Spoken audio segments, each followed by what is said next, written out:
Hey there! Welcome to today's video where we're going to tackle a common problem that many programmers face when working with binary files. The problem at hand is that our code is reading a binary file with a sequence of integers, but when we try to store and print those integers, they appear as large, seemingly random numbers instead of the expected values. Quite a headache, right?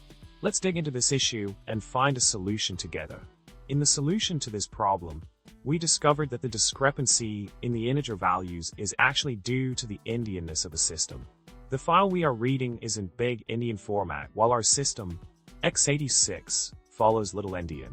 This mismatch causes the integers to be interpreted incorrectly. To address this, we can use the functions htonl and ntohl.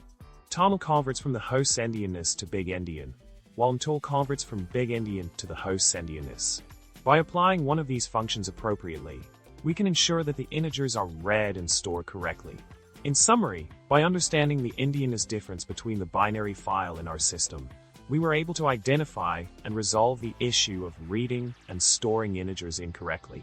Remember, when working with binary files, always consider the Endianness of the system to correctly interpret the data.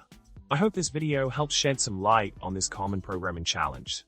Don't forget to like, subscribe, and comment below with your thoughts or any other quirky coding problems you've encountered. Thanks for watching, and happy coding!